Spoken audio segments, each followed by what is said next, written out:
All right, so I already said who we are. Welcome to our financial fundamentals. It is Tuesday, it's Taco Tuesday.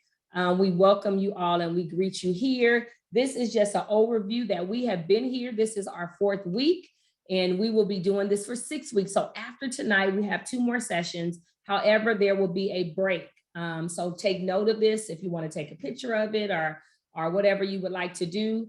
Make sure you do that because we will have a break for we have a council of Pentecostal Assembly of the World Council is going on for the CCDC and then the 4th of July holiday. So we will be gone for there and for those dates and we will resume on July 11th. So make sure you make note of that. And we're going to talk about some entrepreneurism, some side businesses and all the things. And then we will wrap it up with stewardship and tithing, which is like such a big thing to my heart. Right. A little bit of background on us. If you've been here for 4 weeks, you know who we are. We about that life. Right. If this is your first time, we welcome you. Let us know. As a matter of fact, put first time in the comments. If this is your first time checking in with us, we are entrepreneurs. Clint has been an entrepreneur all of his adult life, longer than I've known him. And together we are in business. We are restaurateurs. We have 5 Wingstop restaurants. We have 2 Fat Burger restaurants and we have 4 handles that are in the process. 2 are under construction right now. So that's who we are. And we've been married for 27 years. Well, 20 coming up, right? We have a book out. So we done did the thing. So I'm giving you a little background so you know we're not just like blowing smoke, like we've really been in this business for a while. And this is part of ministry for us, what we love to do. So next slide, please.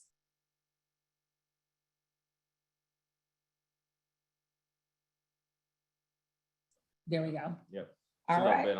So back we've already covered. Yes. Which is the budgeting class, which was phenomenal. Basically gives you a roadmap of where you are. So that way you know where you're going, right? Okay. So know where you are so you know where you're going. I love that. It's a roadmap. That's your budget, right? Yes. You're telling your money where you want it to go and how you want it to work for you. Exactly. Right? So eventually you don't have to work for it, which goes into savings and retirement.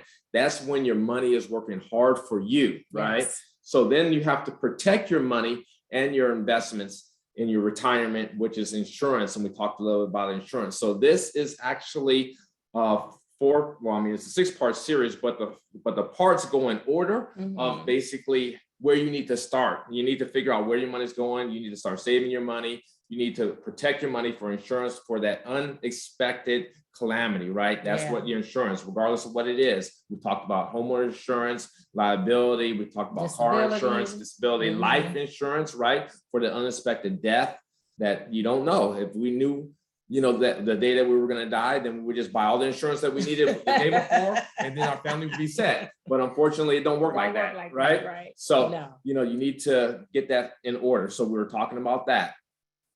Tonight, we're on credit, right? We're going to teach you about what it is to have a credit score. I've been in this financial business before there was even credit scores. So it tells you a little bit about, yes, I have. So when did I can't even get it out. When did credit scores come on the scene? They really started being used in the early 90s, 94, 95. Wow. Yeah, but prior to that, you think about it. Well, you still had a credit score because mine was jacked up when I was at the county. Well, not necessarily. It wasn't the same way that we think about credit scores now. It was more on a point scoring system. Okay. Where I've taught before, but you had it's like 20 points, right? Okay. And you would get 5 points for your residency if you were in your home for a long time, stability, 1 year, 2 years, 5 years, 10 years. If you're you're on your job for a while, you would get points. If you were married, you would get points. If you if you had like your assets, you had monies in your bank account, you would get points. So if anything you had over about 16 points, you would get approved. If you didn't have that, then you would get manually where they had to kind of look at your file. Oh, okay. I gotta remember that a little bit. Okay, yeah. Okay. And then of course, we'll talk later on, but FICO score is the Fair Isaac and Company, FICO. It was a company that kind of developed the algorithms to create your credit scores from 300 to 850. And we're gonna show that in a little bit. So we'll talk about that, right? I tend to do this, y'all. I hop in where I feel like I need a little bit more explanation. Then we're gonna talk about the gig economy on week 5 and entrepreneurism. And then finally, Week 6 will be stewardship and tithing. So that was just Yeah. a quick overview of what the rest of the weeks are going to look like. Before we get started, we always open up with prayer. Father God, we thank you for this day. We thank you for this evening. Lord, let the words of our mouth and the meditations of our heart and the words of this presentation be acceptable in thy sight, O Lord, our God, our Redeemer. We thank you, we praise you, we worship you. We thank you for the ability and the opportunity to present, that all those attached to us may be blessed and be better for their hearing and for coming tonight.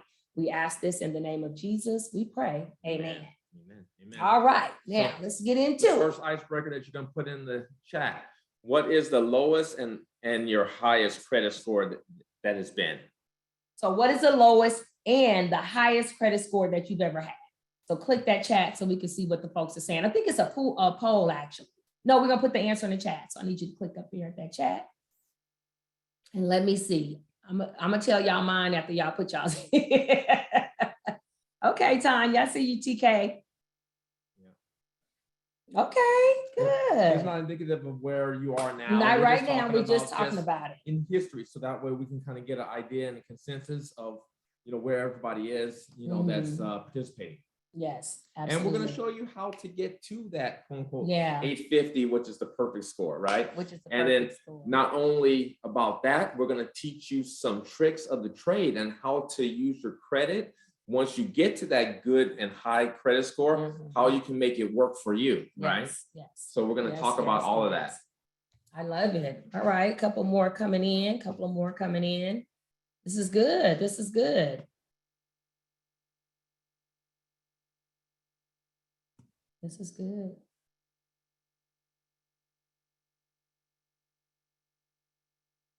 Okay. So you can, it's the X. Yeah.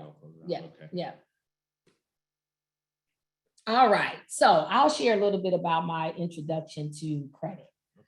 Because I know so many, we talk about it, but I just like to give this out because I am a firm believer that we should start the money conversations early, like with our family, especially with our children. The money conversation needs to happen when they're in your home.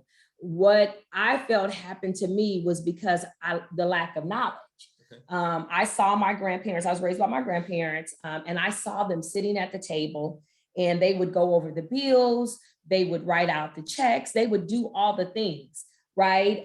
But they didn't talk to me about it. They didn't share it with me, right? It was like, you just don't have those conversations with your kids. Don't worry about how much money I make. Don't worry about what I'm bringing in. So they would always just kind of have the conversation.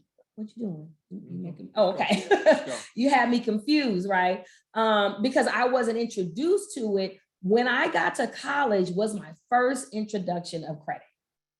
It was the first, I don't think that they do this anymore. And if they do, y'all need to be up there and y'all need to be talking crazy to administration about introducing kids, college kids who are mostly there. For me, I was there on financial aid.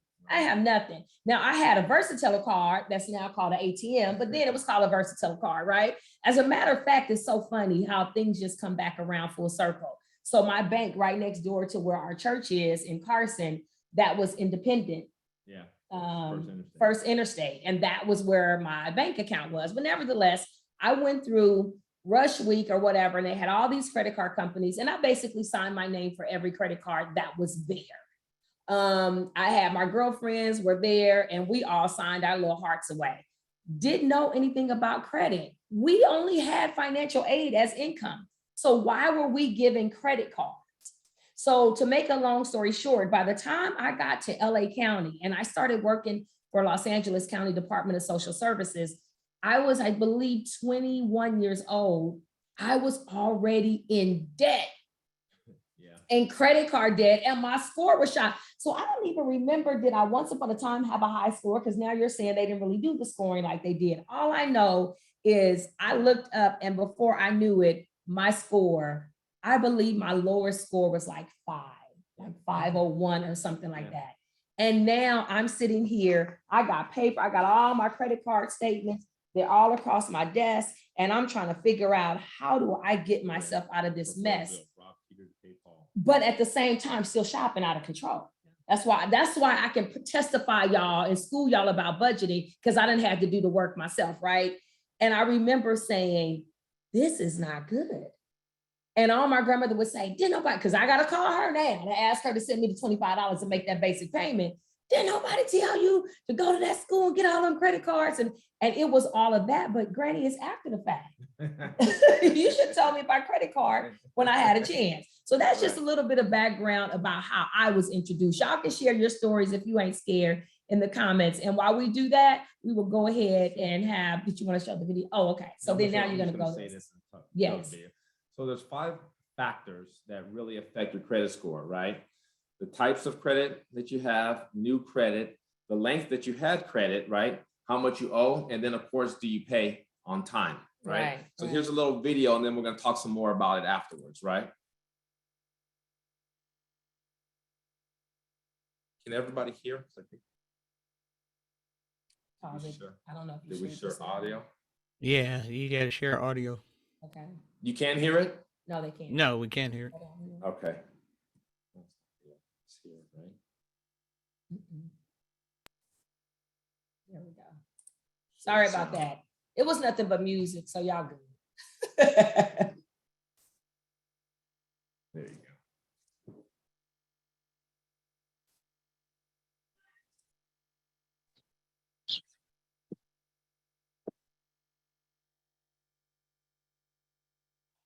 Oh, we still can't hear it.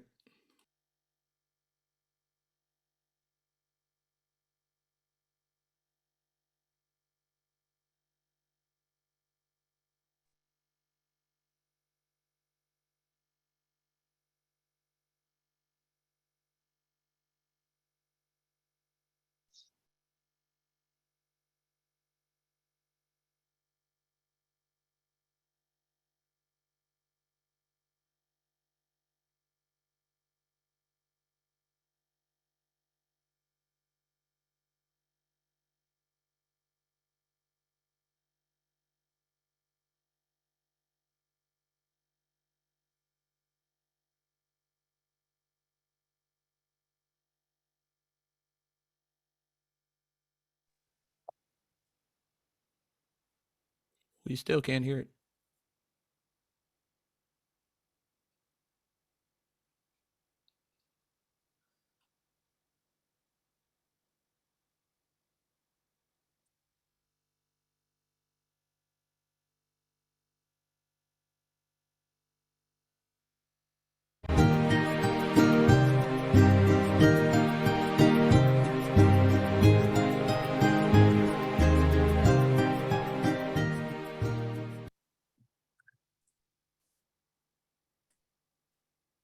Hey guys, so let me explain a little bit more of that. How I can get to the next slide.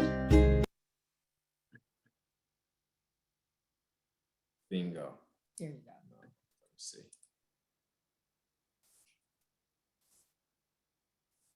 Okay, so when you look at the different things that affect your credit, right? So they have in here 10% is the types of credit. And what they mean by is what type of credit do you have, right? Is it an auto loan, student loans? Is it credit card, a mortgage, or just like a private personal loan, right? So the more your credit mix is, the better your credit score is going to be able to be, because then they show that you can pay different things, like you can pay your credit cards on time, you can pay your car payment on time, you can pay your mortgage on time. So that weighs about 10%, different types of credit you have. New credit also means the inquiries. Are you constantly inquiring or trying to get new credit? Because every time you apply for a place, they do what's called a hard inquiry on your credit. So that shows that you are, seeking credit. It's okay to apply for credit. They say they don't want you to have no more than about 2 accounts a year. So if you're constantly trying to do it, they figure out what's going on here. Why is this person trying to go ahead and get into so much, not debt, but liability, right? Because they don't know if you're going to go ahead and use all of that at the same time as soon as you get it. And that's going to be the straw that breaks the camel back. Nobody wants to be that last, credit giver or being able to put you over the top, that's going to go ahead and really, take you down the path of insolvency, right? So So what do you mean by that? When you say nobody wants to be no the last, creditor, no creditor wants to be right. the last person to give you credit. to give you credit that puts you over the hump, right? Okay, The straw that breaks the camel's back, Gotcha. right? Gotcha. So that's why. So then when they see that you're applying for all these different places, that's what they're thinking in their mind. That's the reason why it's weighted against you. If you have a lot of inquiries, if a lot of accounts opened up at the same time or within the same year, because they don't know how you're going to basically use the credit. So the utilization of that credit is going to be paramount in regards to you being able to get more credit, right? So the length of your credit history, which kind of makes sense, right? They want to be able to see how long have you been able to be consistent about paying your bills on time. The longer you have and the better track record you have, the better your credit score is going to be, right? So if you just had, 2 accounts and it's your first, credit that you've gotten out of college, out of high school or whatever you got it, you're not going to have the same credit as somebody that's been paying their bills on time for 30 years. Right. You're automatically going to get certain points for doing certain things, right? How much you owe on your credit, right? You don't want to use your credit cards. Let's say you get $1,000 credit card and then you go on a shopping spree and you owe $999 in the first month. Right. That is not looked, well upon you because you're not using it, wisely. They want you to have a utilization ratio, which the next slide that was talking about, of somewhere of 20% or less. So if you owe $1,000 or you have $1,000 limit, they don't want you to owe no more than $200, 20% of that, right? So because that's always a thing, because people tend to, we tend to use it beyond that 20% threshold. I mean, the average person is using it more than that. Yeah. So it's just important that when you can, you pay it down. Try to pay it off, and there's going to be perks. We're going to show you, incentives, not to carry balances. Obviously, you don't pay fees, you don't pay interest if you don't carry the balance. But if you do have to carry a balance, then you want to make sure that that balance is low. Otherwise, it's going to be, held against you. So this is the thing. If you have to carry a balance, it's going to affect your credit score, but your credit score only matters if you're applying for credit, right? Gotcha. So if you just got a new car and you don't need any more credit this year, you don't need a new credit card, or you're not trying to purchase a house, then what your credit does, besides paying your bills on time, which we're going to get to next, it doesn't really matter if your credit score goes down from 700 to 650 because you're not applying for anything.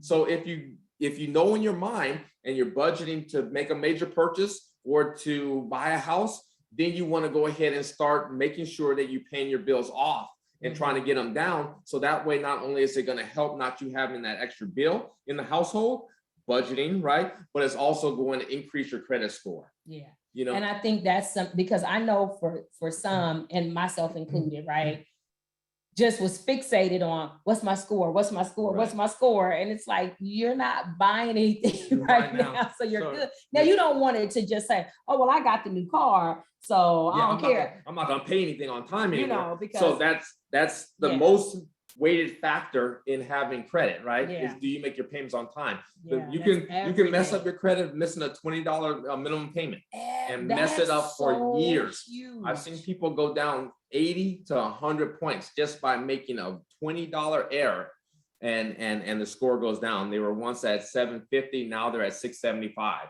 And they're trying to overnight. Yeah. And it takes time. You lose it overnight, but you have to rebuild it over time because guess what? It goes back to the length of your credit. Are you paying on time and everything like that to build the points back up? Yeah. So it takes a minute, right? Yeah. Okay. Good. So here we go. So that's what that video was talking about. This I don't want right there. I'll go back to that. So we're gonna go back to slide number 62. Okay. Credit, or FICO scores, are based on 5 different categories: 35% on payment history, 30% on amounts owed, 15% on length of credit history, 10% on new credit, and 10% on credit mix. Each of these 5 categories are not equal in their importance, as we see here in these percentages. So what is called a weighted equation is used. Payment history is based on if you've paid past credit accounts on time. Amounts owed is based on several factors, including credit utilization, or the percentage of available credit you are using in relation to the credit limit you have. For instance, if you have a credit card with a $10,000 max and you have a $1,000 balance on it, then you are using 10% of that available credit. Length of credit history is based on how long your credit accounts have been established. For instance, a 7-year-old credit card account is typically better than a 1-year-old credit card account. New credit is based on if you've opened several new credit lines recently, or if you've had several recent inquiries on your credit report. New credit can be beneficial sometimes if it diversifies the types of credit accounts you have. Credit mix is based on what was just mentioned, the diversity of the types of credit you have. For instance, mortgage, auto loan, credit cards, gas cards, or student loans. The formulas that are used to generate a FICO score are held in extreme secrecy. However, I did find this chart in a white paper about credit scores. This chart shows one variable used in each of the categories and how points are given based on a person's attributes for that variable. It is reported that up to 20 variables are used across these 5 categories. So to keep things simple, there could be 4 variables for each of these 5 categories. As a completely made-up example, let's say that Sally here has these 5 attributes for each of the variables listed in the chart. She doesn't have any serious delinquencies in her credit report, so she would score 75 points from that variable. She has a 22% balance on her credit cards, so based on this chart, she would score 45 points. Her number of months in the file are 8 years, so she scores 75 points there. She has 1 inquiry in the last 6 months, so 60 points there. And she has 2 bank card trade lines, so 55 points there. This gives her a total of 310 points from these 5 variables. If a lender was using a FICO score that did have 20 variables, her scores from the other 15 variables would be added in, and this would generate her credit score. And here again is a completely made-up example of what that might look like. So hopefully this chart and example gives you a better perspective of how credit scores are calculated. All right, my friends. All right. Credit or FICO scores are based on 5. All right. So we're going to start a poll right here. So I think it's Pastor Thomas that we have. Here we go. Which of your factors for your FICO score is the best? Which factor of your FICO score is the best? And we're giving you a chance to go ahead and answer. Y'all be on it with the polls. Y'all get the answers coming in. They type Quick. They type quick. I'm here for the paying attention. So it's a lot better than me. I don't even know where to type. Right, right. Him and this mouse, y'all, is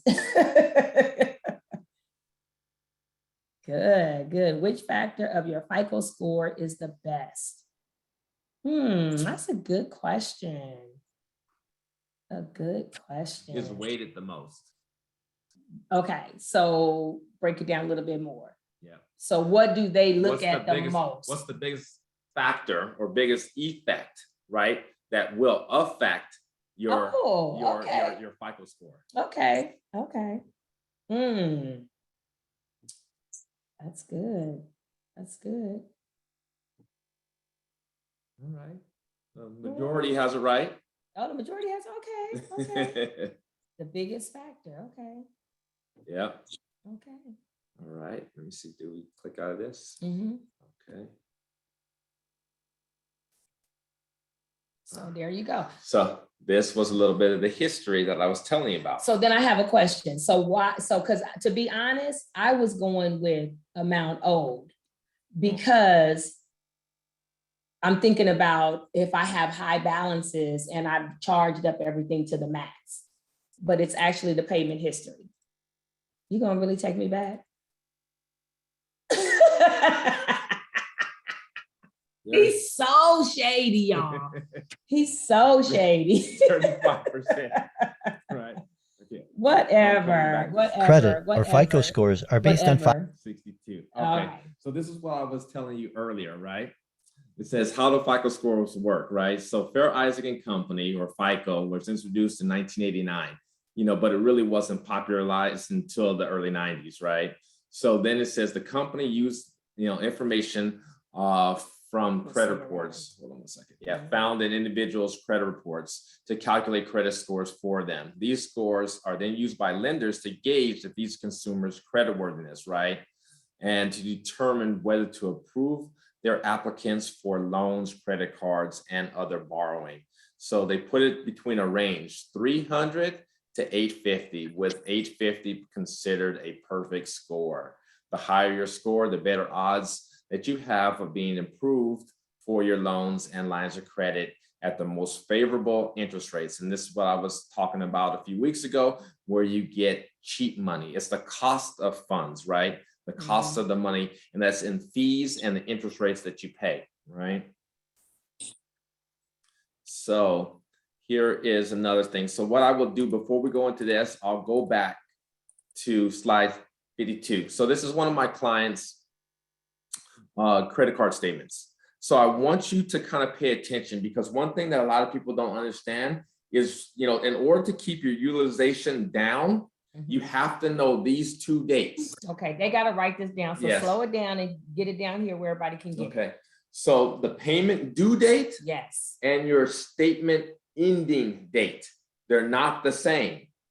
There's and normally that's where I about was always a 3 confused. to 4 or 5 day difference. And Mm, in that 3 to 4 days, it can really hurt you in regards to your utilization ratios, right? So what I mean by utilization ratios, we just talked about, if you have $1,000 bill mhm. and you only pay, you know, $100, then you're going to go ahead and only reduce that down to $900 to whatever your limit is, Mhm. right? Mhm. Okay, Mhm. so you just made the payment, right? You didn't pay it off. Okay. You know, so your things are, you're rolling over a balance. Mhm. So if you're close to your limit and you're trying to increase your credit score Mhm. by the next cycle that it posts, Mhm. then you have to go ahead and pay that down to below 20%. Oh, so you would have to pay, if you're at 1,000, you would have to Yeah. basically make, Let's just say that you have a $5,000, you know, credit limit. Mhm. $1,000 is 20% Yes, of that $5,000. okay. So at 20%, so the way in which it's no exact science, because like they said, the algorithm is very protected, right? But we've been able to see by example, if you have a utilization ratio at 20% or below, your credit score in that category kind of just stays where it is. It's not going to hurt you and it's not going to help you. Mhm. If you get to 25 to like 40%, then it's going to start taking points away. Mhm. So that Gotcha. means if you get up to about 40% of what your credit limit is, you're going to start seeing slight changes in your credit score going the opposite direction, Mhm. like losing a point, losing 2 points, 3 points, or something like Right, that right. every month at that post that Mhm. you're rolling over a balance and you're using your credit, you know, more than that 20%. Right, If you get up to 50%, you're going to really start getting docked. gotcha. It's going to start really being effect. Now, the opposite is true to the case too. If you get your credit score or your credit ratio below 20% and you get it down to 10%, then you're going to add So see the numbers increase, okay. increase. Okay. If you get the utilization down to 0, which this example is, you see, they had in here their balance in April was 0. They charged $630 worth of stuff. They paid off $630 worth of stuff. Mhm. So you can see here, they had no fees, no interest, and they didn't carry over a balance as well. Because they paid it off, They paid it off. right. So what that means is if you did not make that payment, let's say that they just made the payment, you know, on June 23rd. Which is the payment due date, The because this payment is due when date. it gets, so I need you to really break it down, Okay. the 2 dates. So if they just But- made it on the due date. But the 26th every month is the is actual the cutoff actual date. cutoff. Because you see the 26th, your statement period, it ends on the 26th. And this is consistent regardless if it's a holiday, regardless if it's Christmas. Oh, It doesn't wow. matter if it's Sunday, that day is going to be that day. Okay, gotcha. So what people that are trying to utilize this strategy of not having they make the payment by the due date, Right, and then there's 3 days and they keep and charging. they keep charging. And now those items that they charge post before the statement cutoff, and then they're gonna end up rolling over that balance. They're gonna roll over the And balance. it could be, then they'd say, well, I made the payment, I paid $500 before, on my due date. Yeah, And then they go ahead and they charge, $800 the worth of next stuff day. the next day, and it posts. Now your utilization ratio just went the opposite direction, and you say, I made a payment, I made $500, Right, but you charge. So what I do is once it gets to those close days, I don't use that credit card at all for at least 3 or 4 days. for 3 or 4 days until that statement cycle cuts off, and then I'll go ahead and use it again. Okay. so Because let me- I don't want to get caught up in that Yeah, little small that window. So let me break it on down, because I see Yes. Yannick looking like she's a little confused. Okay. So this is, for example, like with me, I'm gonna just talk about me because I love to talk about me, right? When I was shopping and I was a credit card lady, like I had all the credit cards. So Nordstrom's was my place to go to, okay? I would literally go into Nordstrom's, know that I'm at my limit, right? And have clothes that I'm gonna purchase, or shoes or bags or whatever, get to the counter and I say, wait, hold on, make this payment and then charge.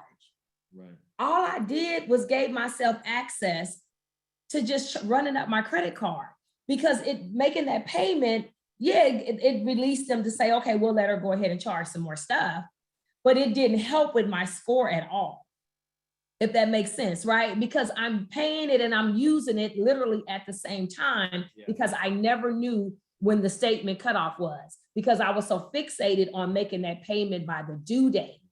And so I was a prime example of making the payment on Friday when it's due, and then charging it the next day, balance and never wonder why changed. my balance was never changing. It wasn't until I understood the cutoff Yeah.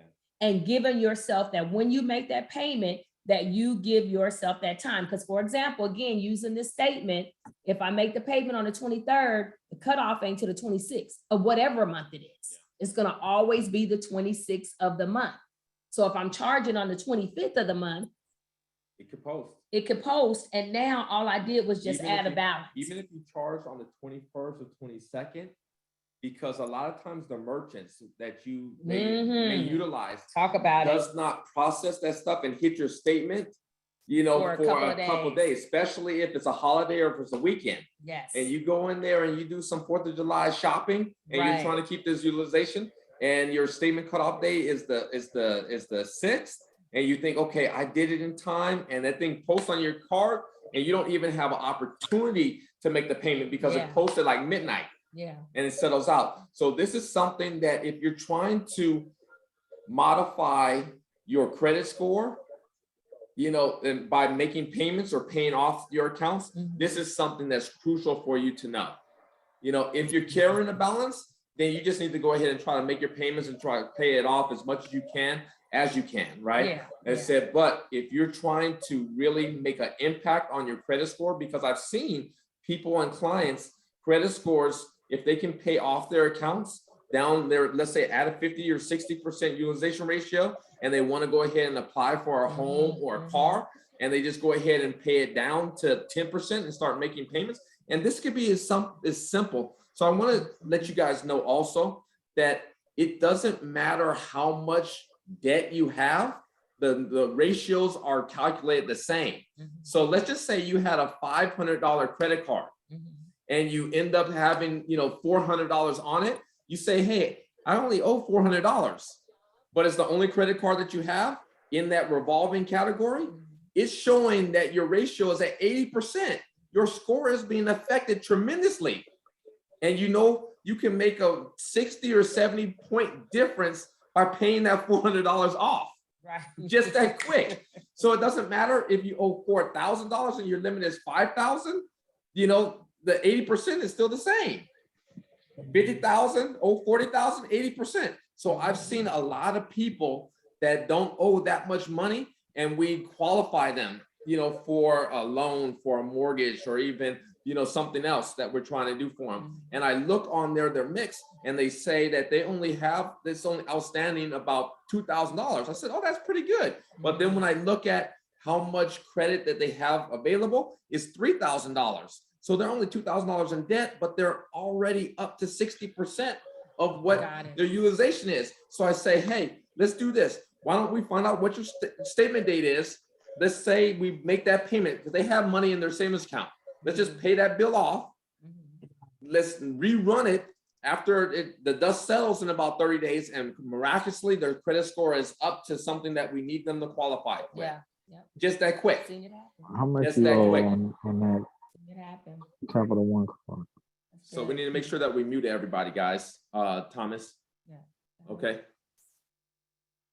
So we did that already. Credit or FICO scores Okay, Paul. Okay, so we went back to that. Okay, so this is what I like to say for business people. This is another way that you can look at what are the 5 C's of credit, which is also a chapter in our book. So I'm gonna let the experts talk about it, and then I'm gonna go ahead and Elaborate. elaborate. The 5 C's of credit can be thought of as a risk management framework that's used by lenders. Sorry. The 5 C's of credit can be thought of as a risk management framework that's used by lenders around the world. The 5 C's are character, capacity, capital, collateral, and conditions. By mastering our understanding of these 5 C's, we can more effectively and more holistically assess the strength of a borrowing request. Character speaks to the reputation and the credibility of a debtor. For commercial clients, the borrower is a business entity, not a person, so the reputation of management and ownership are assessed instead. A common proxy to evaluate a borrower's likelihood of future loan repayment is their repayment history, so a credit report is often employed. Capacity refers to the borrower's ability to service debt obligations with future cash flow. For a commercial borrower, a creditor would evaluate the company's competitive advantages, as well as different coverage ratios like debt service coverage and/or interest coverage. Personal lenders compare debt payments to personal income. Prudent credit professionals will also employ sensitivity analysis here, like test or qualifying rates. Capital is all about the borrower's overall financial strength, including alternative sources of liquidity. Are there other assets that can be liquidated to create cash if required? And is there the potential to get a personal or a corporate guarantee in support of a borrowing request? Collateral is a big one. What, if any, physical security is available to backstop the proposed exposure? The nature of any collateral assets will factor heavily into how credit is structured. And conditions. This one is broad but critical. A lender will want to understand the purpose of the credit being requested, or the conditions that necessitate the borrowing, as well as forces in the external environment that may impact the borrower and their ability to repay. Factors like interest rates and broader macroeconomic conditions.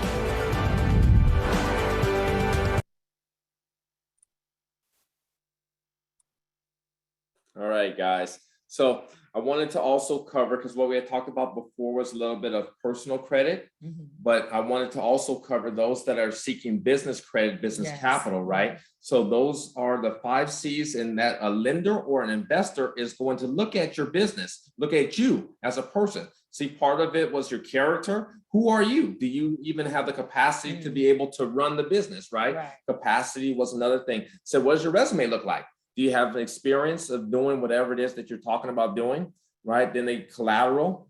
Do you have any skin in the game? They want to know that if I invest in you, or if I give you some money and things get tough, you're not going to just take your bat and ball and go home. It's like, I'm out, right? They want to make sure that you have something to lose with them, right? They're investing in you. They're lending to you. They want to say, okay, if things go down, you're going to fight, right? Which is what we For constantly the business. consult people that come to us regarding business and starting a business, so that we can help them to understand, you want this money, you want the banks to give you this money to start your new business. Again, they don't know who you are, and you don't have anything, your credit is not together, like you have nothing to back what you're trying to do. So then they're like, okay, so who are you? We're not gonna take that You have risk, to right? put your Yeah. financials and your things in order. So these are the tools, right? Because one of the things that people and what's going out there right now, a lot of times is they have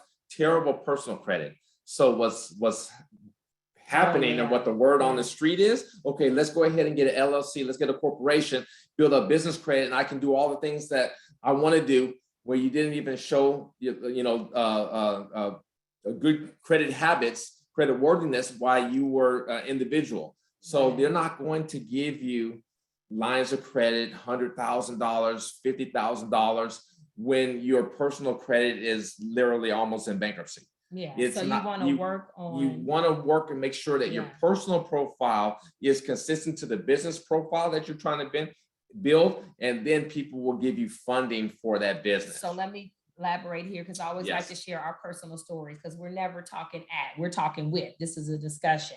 So just like with us, when we first got married, I was in debt, he had debt, we were both like trying to figure out, how do we do this? We got babies coming, and where are we, right?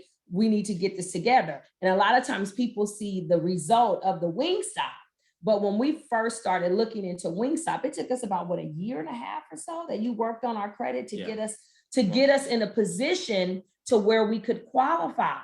Because you did have to qualify. They looked at your liquid assets, they looked at your credit, they looked at everything in that, in your collateral in starting that business. Like, there was no way around it. If we wanted to become franchise owners, this is what we had to do. So we found out what they were going to be looking for, because we believe in research. And then we started working on ourselves, and we were chiseling away, paying things off. We were talking about let's consolidate, get rid of the highest credit card, get rid of the one that has the highest bill, the highest balance. And we really worked in getting that done.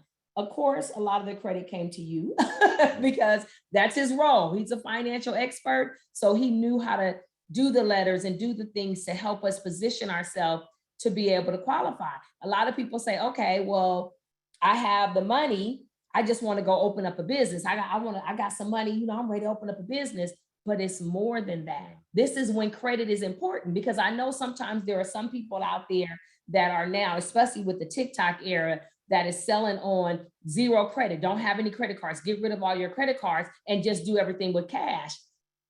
The reality of it is, the real world does not just take cash. Yeah, if you're trying to buy something that's basic, a refrigerator, a Right, TV, right. maybe even a car. But if Right. you're trying to get into big things like buying a business, buying a home, most people are not doing those things cash. Yeah, right. especially if you're in the California. And even if you did have the cash, you don't want to put all your liquid assets, liquid money into a No. business, into a house, because No. you lose what we call your liquidity, right? Yeah. If there's a crunch that comes, the storm that comes, you don't have any rainy day money, Yeah. right? So you need to make sure that you have some money set aside. We talked about the emergency fund. When you're in business, you also have to have emergency fund, That's right. because rainy days will come. They will come. They come. So there's a question in the chat in regards to APR. What that means is annual percentage rate. So one of the things that a lot of people don't understand, and we talked about a few weeks ago, where credit cards are revolving accounts, right? Mhm. As you pay them, that money that you pay is now available to you to spend again, right? So you can roll that over. It's revolving, like you going through the revolving door, right? It just Right. keeps In keeps New you York. turning, keeps you turning, keeps you turning, keeps you turning, right? But one of the bad things about credit cards is that it's compounding effect. We talked about the rule of 72, where you can see how long it takes for your money to grow. The same factor works against you with credit cards. Mm. It will compound your debt, and your debt will grow. You Mm. want your savings to grow. You don't want your debt to Right, grow, right? right. Because credit cards are one of the few things in which you pay interest on top of interest. So if you made that purchase for $100 and then you have a 10% interest rate on the year, now you owe at the end of the year $110, right? Because 10% of your $100, right? Mhm. So it's $110. So now if you're just making the minimum payments on that, you're quite often or likely, in order to, you're going to pay more money for that item. What I mean by that is, now you roll that over to another year. So now you're paying interest on top of that $100, on top of that $10 in interest. Now you're paying interest on top of that. So you had your original item, it's Okay. purchase that you made for $100. Mhm. You had your $10 in interest that they assessed to you, Okay. and now you still haven't paid it off. So you're By paying that interest. deadline. Yeah, you're paying interest on that again. So now you're paying interest on top of the interest that you charge plus the original purchase that you charge. Right, okay. So you're being charged. So when it's a simple interest loan, you don't pay interest on top of interest, right? Right, It's right. only an amount that you owe. Like if So- you owe it, like if you buy a car, that's a simple interest loan. They tell you in 60 months that bill is gonna be paid off. Yes. 3 right. years, 5 years, 6 years, whatever it is, it's gonna be paid off. If you make- right. But on a credit card, you pay interest on top of interest. So you're paying a little bit on that principal balance and you're paying a little bit on the So interest what as was, well. what's a credit card that is really known for that? Like, is All there a credit cards work particular- that way. oh, okay, All credit okay, cards, they're all revolving. okay, okay. You know, so you want to go ahead, and that's why I said, if you can, you want to be able to get your credit cards paid off every month. So that way, like in the example, the person didn't pay any interest, they didn't pay any fees. Now you Okay. use the bank's money for that 30-day window for free. Okay. OPM, so other people's money. So what about, so in the case of, because a lot of times we see these zero interest things, right, for a Mhm. year, you really want to try to get that Make thing sure you paid put, off. make sure you put yourself on a schedule. So let's just make that thing. If you charge $2,000 and they give you 12 months of zero interest in order to pay it off, Right. you need to divide that $2,000 by 12 and you need to make that payment every month. Yeah, so that. So it- that way, at the end of the 12 months, you're debt free. Good, yeah. But you gotta remember that you're still carrying a balance. So your Yeah. credit score is gonna be affected until you pay it off, Okay. but you won't pay any interest on it. Right? So I mean, it's, you know, but if you've already got your item, let's say you bought your new TV or your new refrigerator or whatever, washer and dryer, it doesn't matter about your credit score fluctuating because you're not applying for anything else within that time frame, that next year. So it doesn't matter if your score was at 700, you're carrying a balance, now it's at 680. You know, by the time you pay it off, it'll be higher. It'll be at 705. But in between that period of time, it will take a drop because you Okay. have credit that Okay. has been not paid on time. Well, Right. not that you missed the payment, but it's not paid off. Right. Okay. Okay, so we're gonna make something, let's put some fun in here, okay? We're gonna put some fun, so you can close that out. And then we can go ahead and go to the next one. The 5 C's of credit. There we go. So pop that. Yeah. We're gonna stop sharing, and then we're gonna have a raffle. At the beginning, those that were here, we said if you put your name in the chat, we're gonna enter you into a raffle. And so now we're going to have that come up. Don't. Okay, there we go. Yep, yep. And now let's see who's gonna win. We're giving away things. I just feel like a little giveaway spirit right now, right? So what do you want to give away? Okay. Oh, we got a winner. Let's clap her up. Okay, so Sister Carolyn, please email us at faithfamilyfranchise.com@gmail.com so that we can get your prize out to you. So let's give her some claps up. See, we mixed it up a little bit for y'all because we get it that this information, when you're talking about money, It's you get the sweating and it's heavy. And so we had to Right. mix it up. So Carolyn is our winner for that. If you want to go back to your share screen, we could do that right now. Make sure the volume is on there too. Perfect, perfect. Yep.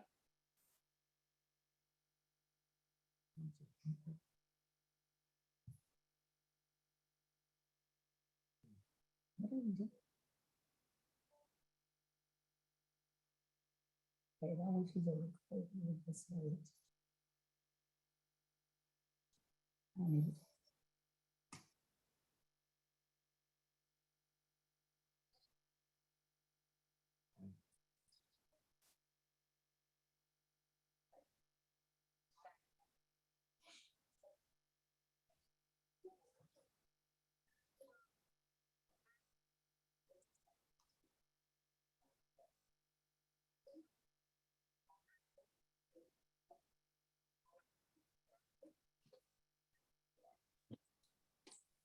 Praise the Lord, Deacon Lewis. I just wanted to say, while you were going over that, I got some clarity. I was really following along. So thank you very much, Sister Yannick.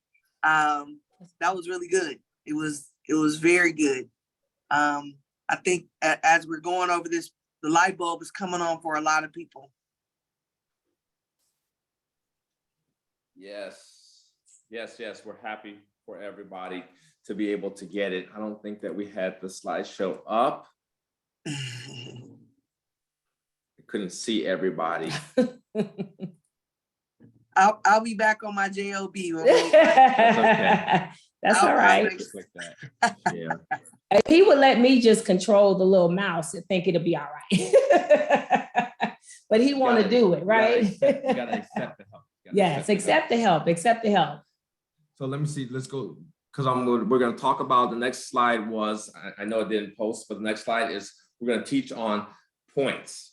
Oh, how credit card points work. All right. So this is when we like to do, right? Where we're Yes. getting points back Absolutely. for, yes. So now yes. you're basically being able to make the credit cards now work for you. Yes, You have yes. excellent credit, you've been able to use them wisely, you're making your payments on time, you're paying off your bills, you're not carrying, right? Now, how can we make those points and those credit card purchases, work for us, right? Make it advantageous for us. We've gone to, trips, airline miles, we've yes. getting hotel points, we've been able to go to the movies, Starbucks. Starbucks, Subway, all your places, have gift cards. So this is going to give you an opportunity to say, okay, now let's take this to a next level. How are we going to be able to charge items, pay them off at the end of the month, so that way we don't pay fees, we don't pay interest, collect points, and now make those, credit Points card work. companies, pay me. Give us And back. said, That's before right. I'm paying them, no. I want them to pay me Right, right. to hold their card. So here we go.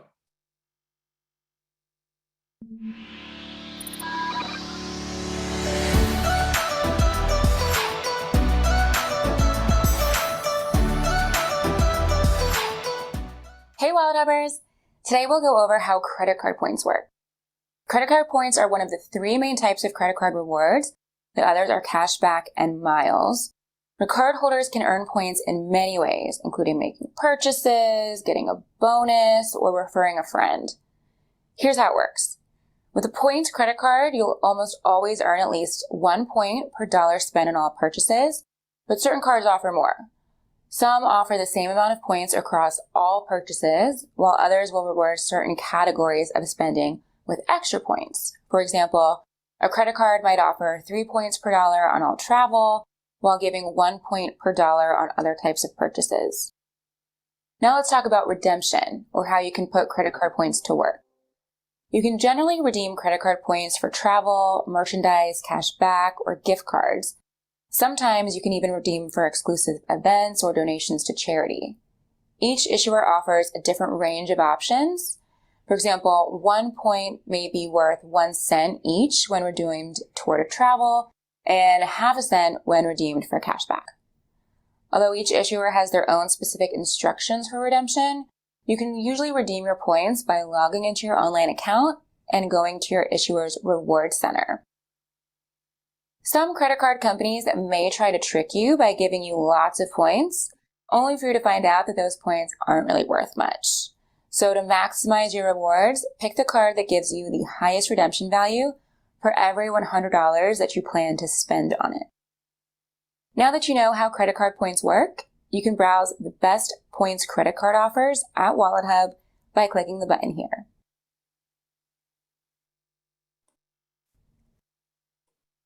All right, guys. So one of the things that you can understand by how to accumulate points, and then how's the most effective way to utilize the points. Okay. So you have to find out what things that you love to do, right? They advertise so many different offers, right? Do you love to travel? So if you love to travel, maybe airline points may be good, right? I think that we had that statement was JetBlue. Yes. For that client, they did JetBlue. Now, when I was going up to see my daughter play basketball, Long Beach to San Jose was JetBlue special. I was on that, Right. I traveled free, all 4 years because that was on points every time. If you like gift cards, sometimes you can get gift cards to your favorite restaurants. And trust me, all of them are on there. Whether you're going to Red Lobster, BJ's, Olive Garden, Ruth Chris, right? Even the other one, No, I don't think that they're on there. You know, but McCormick Smith, all of them, you know, are on the Yeah. Flemings. We did Flemings several times Use on them gift cards. regularly, okay? You know, so that's on there. And you can redeem, like get a $50 gift card for like 5,000 points. So one of the tricks to this is you have to think about how I can spend my, or what, not spend my credit card. How can I make purchases on my credit card and then have it paid off? This is just one of the things that I do. I look at almost everything now can be paid with your credit card. Let's say your cable bill, you can pay with a credit That's card, right. right? Your utility bill, a lot of time you can pay with a credit card. Obviously, you can, you know, buy gas. So if you would normally make these purchases with your ATM or your debit card, use your credit card instead, and then have your online account and transfer as soon as that payment posts. Let's say if you charge $200, you know, as soon as that payment posts, just go ahead and transfer it, make that payment right out of your account.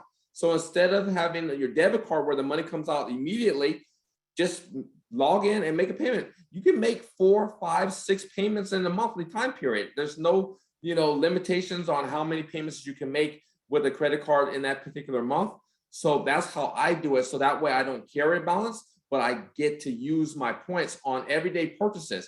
Now, I'm not going to go ahead and swipe my credit card if they have a fee on it. Let's say they charge you 3% or 2.5% in order to use your credit card. Right. Then I'm going to opt out and I'm just going to, you know, transfer money or pay cash for it, you know, out of my Right. checking account, Right. because now you're defeating the purpose. So slow down, You know? so I can explain that fee. So meaning if, There's like a for convenience now, fee. there's a convenience fee. So that's what you want to look at. That we will go ahead and pay this bill for you, but there's a 3% convenience fee. So always look at that. Because whenever I see that, I'm like, no, I don't want to use that to make my payment because they're charging me to make the payment for me. Example, when you go to the nail shop, you know, I got to get it down here where the ghost can get it, right? When you go to the nail shop and then you swipe your debit card and they say, oh, we charge you 50 cents. It's the same. 50 cents is okay. 50, but I'm giving them. Yeah, I an just don't want you to explanation. pay like a percentage, because Yeah. when you look at Yeah. it, they said that your points different vary for your different credit cards. Yes. So some of them will give you cash back, 2% cash back, right? You know, some will give you points for, you know, you go into a grocery store and they'll give you, you know, 3 points for every dollar you spend. So relatively, that's like 3%. So if you charge 3% and they are going to credit you 3%, you just it's zeroed out. It's zeroed out. So you want to make sure that you're getting the always credit read- for the points. yeah, So the it's fine a print. game. It's Yeah. really a game, and I take pleasure in winning, you know, and beating the credit card companies, the big banks, right, of at their own game. So I'm going to make the payment. I'm going to pay it off before the bill is due, before the end of the month, and I'm going to go ahead and take those points right to the bank, and I'm going to redeem them for a gift card, and I'm going to take my wife out to dinner and the movies on Right. them. Right. I pay no interest. I pay no fees, and I I don't pay Starbucks. I earn points. Right. That's So good. you have to look at it, and I log into my credit card companies that I utilize for the month. You know, sometimes, you know, 3 or 4 times a week, just to go ahead and make payments to see where I'm at, to know that I'm going ahead and getting credit for the points that I'm using. Sometimes they have specials. Like right now, I'm using my Southwest Airline credit card because they're giving me 5,000 bonus points for every $5,000 that I utilize, up to 15,000 bucks. So, you know, Check those emails. when I'm they tell you charging, about the I'm specials. charging that way, you know, so that way I can get the bonus points, because I'm gonna end up, you know, utilizing the airline miles. So it just depends, but you want to pay attention to the credit card offers that suits you. I have a particular credit card that I use for airlines. I have credit cards that I use for shopping, you know, gift cards. So this is great once you get to the other side of it and you're not revolving your accounts, right? You're actually looking to see how Can you just really quick touch on, because we're talking about credit, we're also, let's throw in some repair a little bit, okay, Okay. before we go too far. How can someone begin the process of repairing their So- credit? So repairing your credit isn't as difficult as you may think, and you can do it yourself, right? Now with the internet age, they're giving you the tools. There's Experian, TransUnion, and Equifax. Those are the three major credit bureaus that there are. And each of them have a .com behind their name. You can log in, create an account, so that way you can see what's on your credit. And you can dispute what's on your credit. Trust me, under the Fair Credit Reporting Act, if there's something that's misspelled, your name is misspelled, or they have variations of address that I never lived there, or whatever, get all those things that are incorrect off your credit. And it may increase it.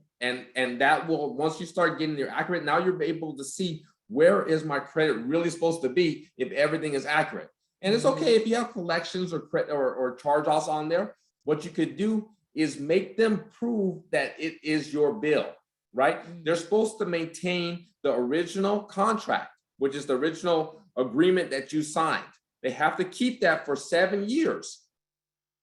Keep that on file. So you can ask them and say, hey, I dispute the validity of this debt. Send me a copy of my original agreement, my signature or my okay on it or whatever it is, and then if they don't do it within 30-day period of time, they will remove it off your credit. So you have to advocate for yourself. You can go online, Experian.com, TransUnion.com, Equifax.com. You don't need to pay a third party to do something that you can do yourself in the middle of the night. Real simple. You can go in and it will automatically, in the old days, we used to have to write the letters and send them out by mail. Now everything is automated. Yeah. You just go in, log in, and your whole credit report is right there in front of you. And you just punch the box. Okay, punch that one, punch that one, punch that one. I dispute that all those. I want to see if they're valid. If they don't respond, you'll get a letter in the mail, and most of the time they'll go ahead and send you. If you do 3, they may send 1 that gets taken off. The other 2, they'll validate, but guess what? There's no limit on how many times you could do it. Go back the next month. Sometimes, I'm just saying, you can catch them slipping and they don't validate within that period of time, and they will remove that item. So that's a starting point, right? You want to go on there, pull it up.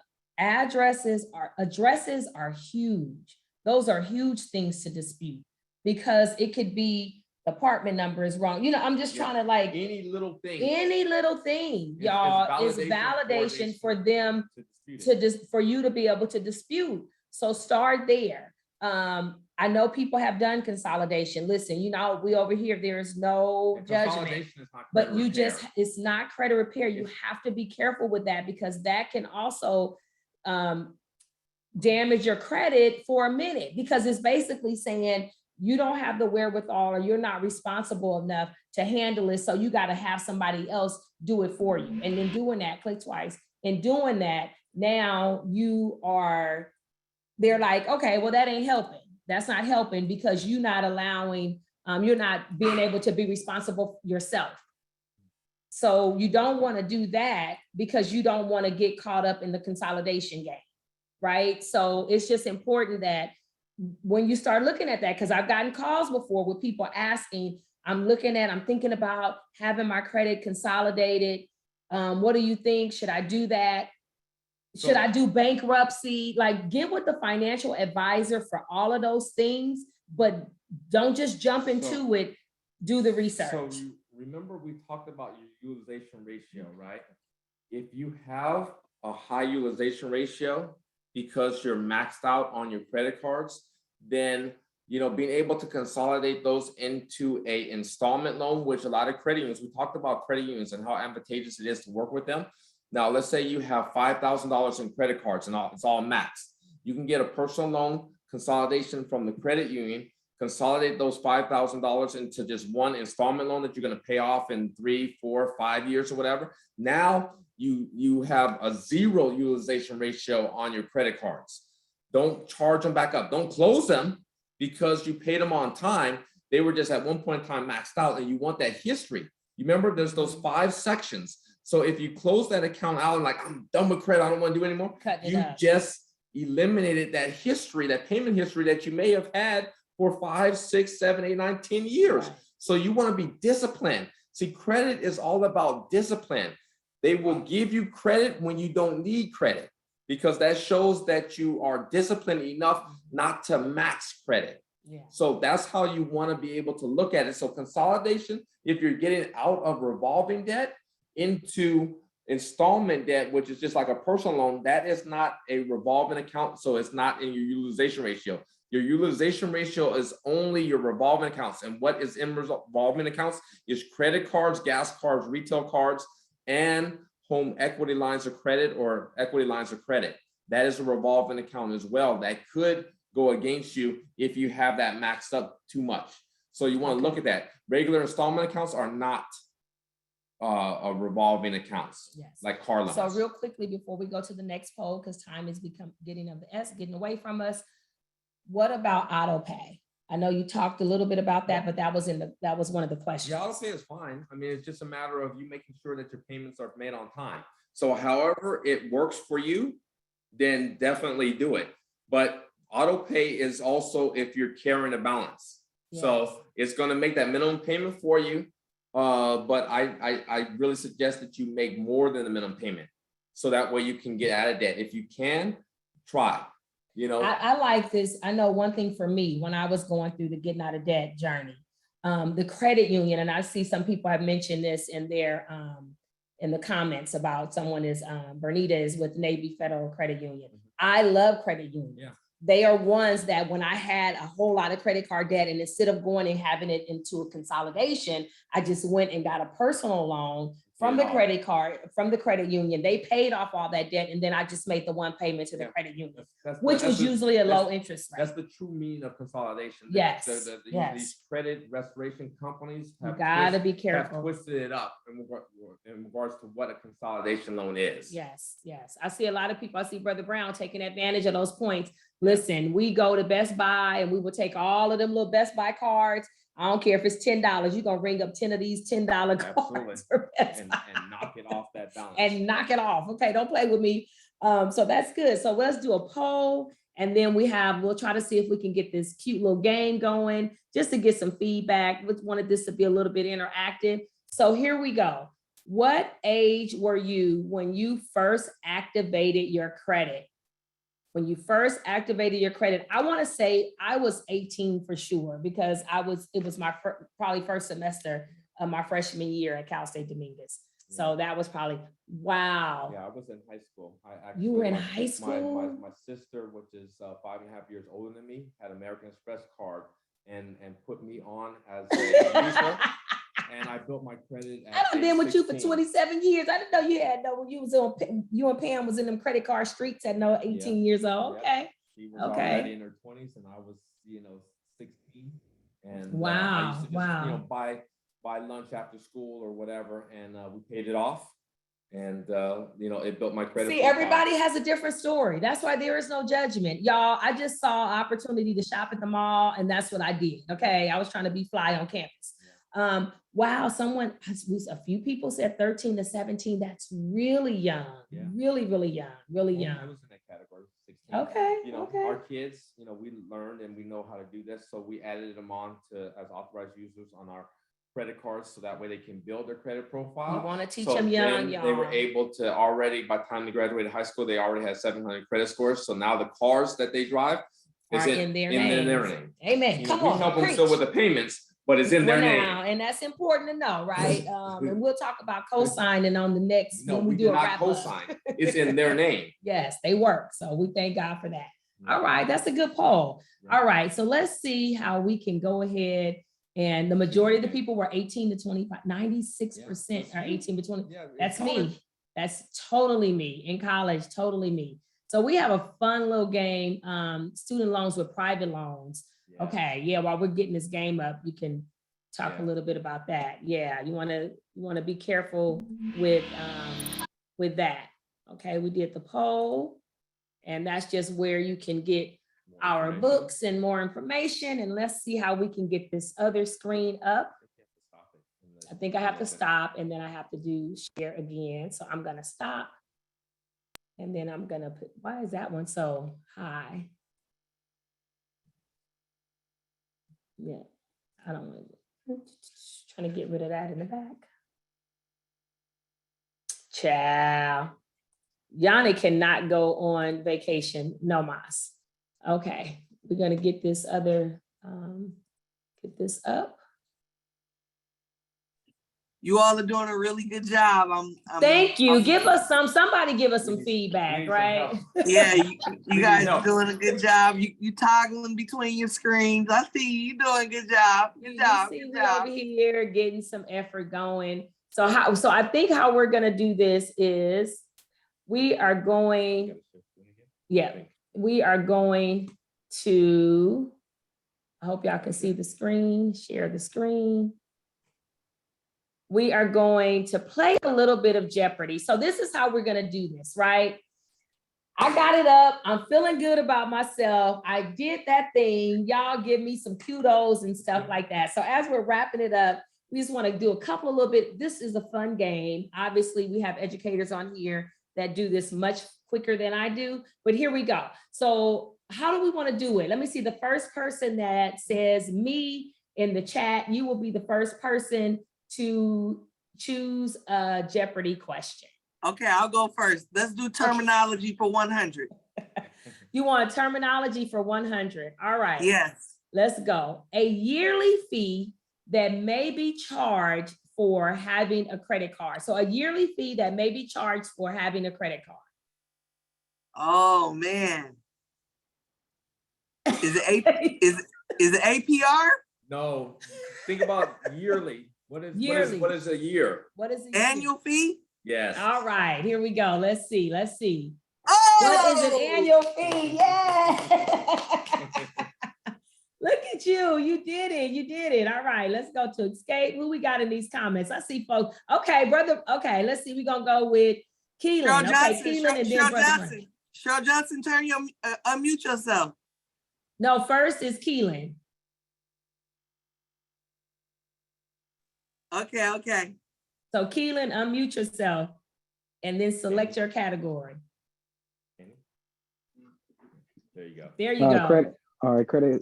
Credit history for 200. Credit his, come on and play with the top dogs. Credit history for 200, a record of a consumer's credit history. Credit report. Oh, wait a minute. What is a credit report? Y'all, you better write the names down of people. You gotta pose it in the question. That's Yeah, that's good. What is a credit report? Come on, Keelan. Y'all better act like these people up in here know what they talking about. All right, I think next was Brother Brown.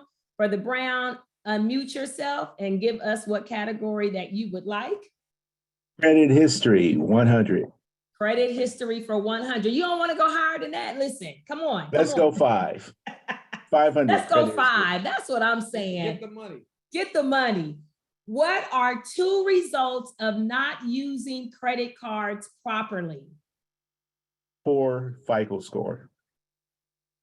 Low FICO score. And then Okay. one more. It says 2 results. What is a low FICO score? Oh, wow. Got me on that one. And I know it too, but I just can't think about it. Paying higher fees or interest. Yep, interest fees. Okay. All right. Let's see. Drum roll. And what are negative credit history and a low credit score? Good job. Good job. Thank you. All right. Next in the chat, I think I saw Sister Cheryl. Sister Cheryl, come on. Where you at? Let's see how I can unmute her. Where's Sister Cheryl? Sister Cheryl, you ready for your question? Yeah, but I can't see it. What? I can't see without my Are you on your glasses. phone? Let me see. Are you on your phone? Yeah, but the let me screenshot it, then blow it up. I can't see it. I didn't want to go to the computer. Okay, You know let's do what? Cheryl. Let's do Cheryl terminology. I for love you, 500. Cheryl. I love you, Cheryl. we gotta pass. No, I'm gonna give her one. I'm just gonna give You her gonna read one. it to her? Yeah. Let her read it. So we're gonna do for Cheryl, we're gonna do terminology for 200. You ready, Cheryl? Yeah. All right, let's see. Terminology for 200. When a consumer has passed an initial credit check.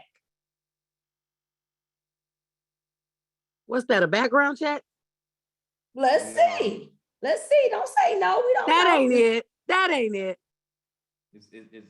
Think about it as far as credit.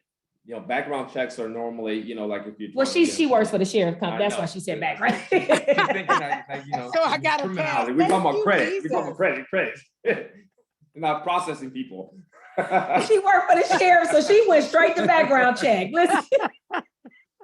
Credit report. Go ahead. So think about your credit. When a consumer has passed an initial credit check. Oh, I don't know that answer. That's okay. We about to all learn it because I don't know it either. So don't feel bad. Okay, what is? Oh, What is pre-approved credit. Oh my pre-approved? God. Okay. That's good. You got it. That's A for effort. Listen, we giving everybody a shot. Okay, I think we have time for one more, then we'll get a cut for questions. Okay, Tyshawn, you ready? You ready, Sister Tyshawn? Let's see if I can unmute you. Let's see where she is in the chat. Or if you can unmute yourself on that end, or I'll pick one for you. I don't see Ty. She's still here? Tyshawn, are you still here? Maybe not. That's Somebody okay. else in the- Who else wanna take a shot? Let's see right here. Oh, she said she's trying. Oh, she's the Galaxy. Okay, let's get Okay. over to the Galaxy. I got you. Hold on one second. I saw Galaxy. Okay, I think I got it. You got Okay, it. there you Okay. Okay. All right. Let me get over here and let you select what box you going for. Wait, what's my problem? Let's do, credit card knowledge, 300. 300. Credit, All right. okay, credit card All right. knowledge. Watch daddy so he don't. Right. The maximum amount of charges allowed to an account. To The an account? maximum amount that you can charge. So I'm gonna Oh. put it in, I'm gonna put it in I'm our gonna terminology. say what, up to like what, 20%? No, so this is the maximum amount that you can do on your credit card. What is that called? Oh, The maximum amount that you can charge on your credit card. What would that be called? oh, your credit limit. Okay. See,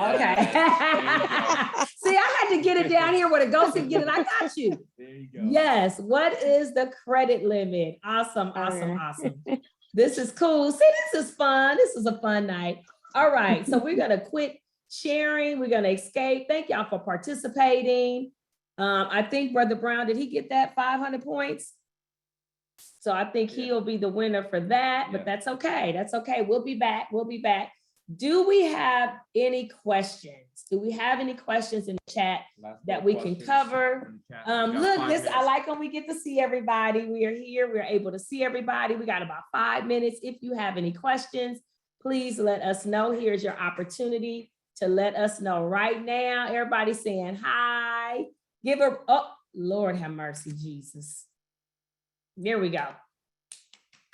We did it. We did it. We Yeah. did it. We It's a tried. tough subject to cover, you know, but hopefully. Oh, Jared would Yes, like well. his book. Absolutely. Congratulations, Jared, on his UCLA engineering degree. Yes. Come on. Yes, Come on. I congratulations. think he's a mechanical engineer. Yes. Congratulations, Brother Jared. Absolutely. His book will be autographed. Are there any questions before we go ahead and get out of here? It's Taco Tuesday. I had tacos earlier. Y'all know how I get down. And I took you to get tacos last week, so let the record show. Yes, he did take me to get Yes. tacos. He did. And we also have, yes, I think Michael Aaron is on here, Michael Buck Jr. He is also a UCLA graduate for engineering, but what is his? Jared's is mechanical. What is Michael Aaron's engineering in? Listen, they smart, y'all. That's all I can say. So I'm gonna tell you right now, there's no way. Absolutely not. Engineering is a tough field, so congratulations. Engineering is a tough field. Congratulations to those two young Electrical, Black yeah, men. Electrical engineering, yes, electrical engineering and mechanical engineering. That's amazing. Congratulations. Okay, we see a question. Maria, if you could put it in the chat, or I'll try to see if I can unmute you. I see your hand is up. I think we got you. Hi, Maria. What can we do for you? Hi, how's everybody doing this evening? I hope Great, everybody's thank well. Happy late Father's Day to all the fathers that are on here. Oh, that's sweet. I do have a question. So I do have some items that I am cleaning up my credit, and I do have some items that are on my negative report. And lately I've been, just setting up payment plans. But is it all like, my fear and my question is it smart to just go ahead and pay the I don't know what you call the people that pick up the bank that picks up whatever you owe, but is it smart to go ahead and just pay a lump sum with whatever, their You saying if the account goes to collections? Like if it goes yeah, to once it goes to collections? collections. So is Gotcha. it smart to just go ahead and pay the fee that they're charging with the percentage that they're removing? Or should you just say, you know what, I want to pay everything that's on my report and just make payments on it, because I want to make sure that I'm getting my points that I deserve off of paying it off. Right. But I don't know if it's smart to just go ahead and say, hey, look, I'm gonna take this percentage that you guys are giving me, and I'm just gonna pay this off right now. So, Okay, great question. So ask them, so first and foremost, if it's a collection account, you want to ask them, if you pay it, will they remove it from your credit? Yes, ding, ding, Okay. ding, ding, ding. So Always ask. that's a question that you can ask them, and they can say yes or no, right? Lawfully, they can charge you interest, for the time that they're, collecting on the debt. So Mhm. from the day that you last paid it up until then, it's lawful to charge 10% per year. Mm. So, if you don't pay it over some years, it could get costly. But a lot of times they will discount it and they will remove Yes. it if you pay it, or Yes. make some type of arrangement. So it never hurts to call and to try to make that arrangement. Try not to give them too much information, Right.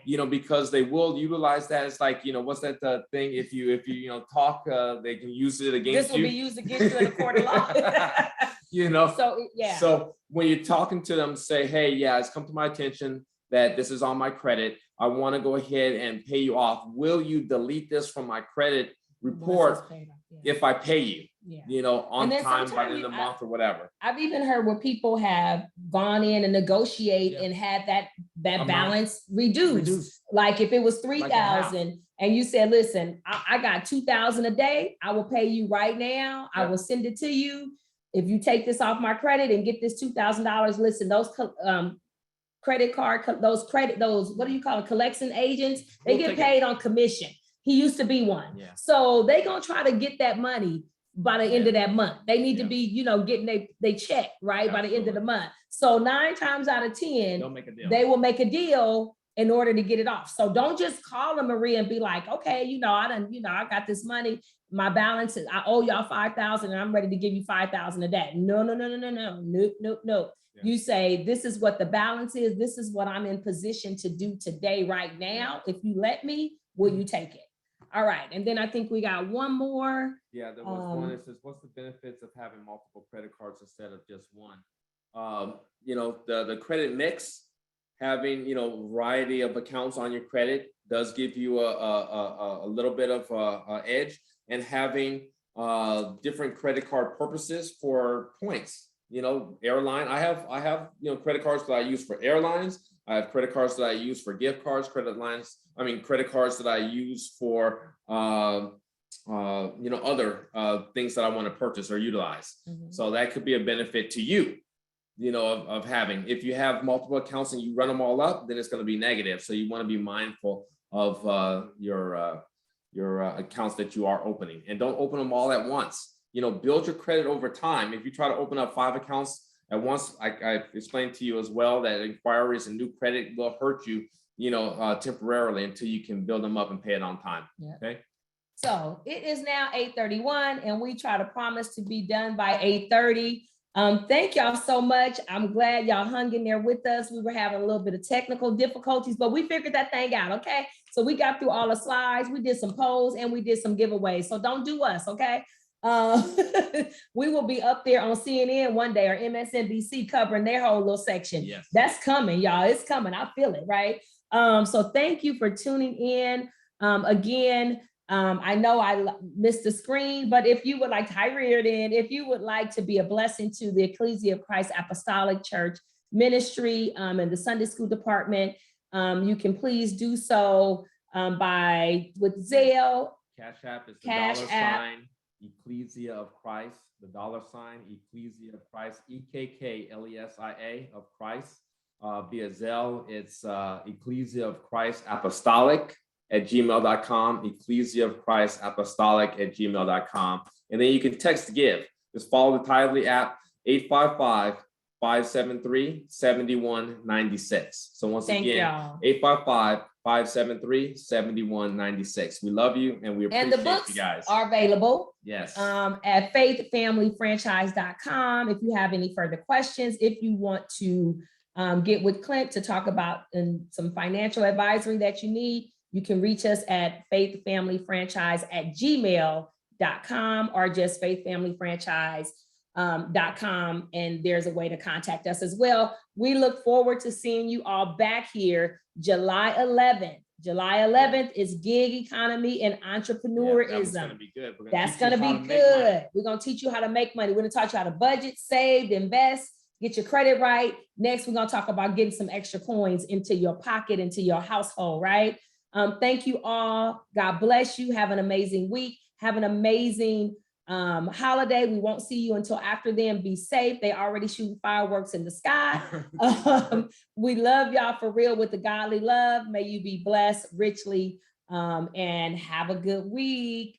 God bless you Bye. guys. Have a good Thank you. one. Thank y'all for hanging in here and participating.